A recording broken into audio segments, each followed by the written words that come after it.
Familiar face here for you on Blitz. Lee Shaw, head coach of the Rabun County Wildcats. Coach Shaw, always appreciate having you on Blitz. Appreciate your time. Oh, absolutely. Always good to be on Blitz and get with you guys and talk about our team.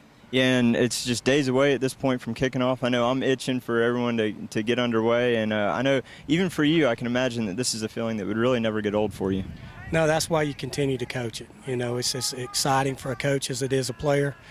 That's why all players end up being coaches, and there's nothing like Friday night football. Yeah, no, this is your fourth year as head coach here at Rabun County, and as expected, every year you just up the ante a little bit. You went from 6 wins, 8 wins, 9 wins. You got the region championship, host a couple games here at home in the state playoffs. You get to the second round, but you know when you get as good as you guys are as a program, how hard is it to duplicate that success? Well, you end up finding out you're no longer the hunter, you're the hunted. And you can't live in the past is what I've been preaching the whole time, all summer. This is a very mature group. I've got 20 seniors. A lot of guys been playing since their freshman year, so they still have the same goals. They want to win a region championship. They want to be 10-0. They want to go to the state playoffs. They want to win a state championship, like every school in the state of Georgia. And we're excited about this group. Yeah, hopefully see you guys get back to the Dome. And I know you mentioned you can't live in the past, and a lot of programs do that where they tend to rest on their laurels and look back and see all the success they've had. How hard is that in a program when you have as much success as you've had, as you said, preaching to the guys not to live in what you've done before but focus on the task right now? Yeah, I've always said complacency is a disease. It'll creep in on you before you know it. So it's just about the grind. It's about cracking the whip on them. About the head coach and assistant coaches not being satisfied. If you show satisfaction, they will also. So it's about us continuing to push them to try to get the best out of them.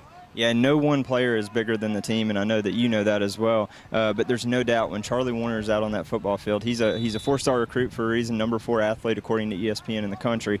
It's a whole different ballgame when he's in there. But, you know, when we talk about past success that he's had over the last 3 years, what have you given him, what advice have you been able to give him about his senior year and what he can expect? Yeah, well, without a doubt, Charlie's the catalyst for this team. He's the difference maker. But in his play, he's brought the play up of everybody else around him. And so we're excited about that. I've just told him the same thing as I tell the team.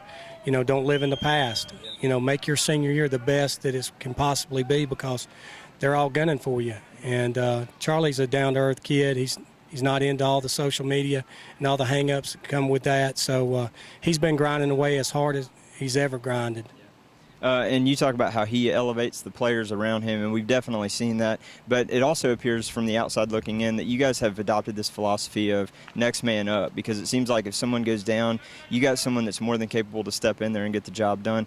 How do you kind of prep those players in this program to be able to take advantage of those opportunities? It's reps and practice, I think, and then making sure that the team knows that there's nobody that's bigger than the team. And, you know, Charlie can still get chewed out just like the rest of them if there's not effort there or he doesn't fulfill an assignment the way he should. He's still going to get the same kind of coaching as anybody else. So everybody feels like it's all on an even playing field. Now, something that you're probably not used to is having to kind of go with the quarterback carousel you've had lately. I know Wes Holcomb went down a couple of years ago with a hand injury, still was able to contribute on defense, but you were forced to put in a freshman. And then last year we saw Colin Grant come back, had an outstanding season. But we love what we saw out of what little we saw of Bailey Fisher. Talk about how electric he's been, and it seems like he's fleet of foot and hard to bring down on you know, the defensive end. Through the years of all the quarterbacks I've had that's been successful, he's the next one. He's got what it takes. He works as hard as any quarterback I've had. Very cerebral. He knows the game. He works at that. He does a great job. So we're excited about the opportunity he's got this year. And I've got a backup quarterback in Chase Horton that's doing a great job. He had a great summer, so feel really good about our 1 and our 2. Now, you also have this sense that you put in a program, kind of a family kind of atmosphere that you have with these guys. What have you guys been able to do over the summer kind of to kind of put that unbreakable bond between these guys on the field? Well, I think it's all about the suffering. You know, it's about me talking about the game is bigger than 48 minutes played. It's about all the brotherhood, the mojo, the suffering together that draws the bond together that makes that family you're talking about. So it's pushing the buttons of the players and putting them in adverse situations all summer. It's about going to team camp. It's about suffering there. It's about the bonfire and the senior talk. It's about running Currahee Mountain Sunday morning in the dark with their their leadership groups and getting on that mountain and the sun coming up, and there's just something about it that just draws that team together. So it is about a bond. It is about a brotherhood. Yeah, and it definitely goes a long way. It helps bring W's for sure. Now, your non-region slate is really tough, and I know you probably did that on purpose because you have Jefferson, 2 years ago, state championship team, and then Hab Central, 6A team. Even though they struggle, they're 6A, and you got Mount Pisgah, always tough there, and then Jackson County as well. Last year you split those. You went 2-2, but I imagine that those games mean more to you than just wins and losses. Well, it's you pegged it. It's about those games getting us ready for our region play, because that's what it's all about. We would love to be 4-0 coming out of that. Can we do that? I don't know. I can't look in the crystal ball and see what's going to happen on Friday nights. We have to go make that opportunity ourselves. But with those games being played, it's going to make us a better football team, a better football program.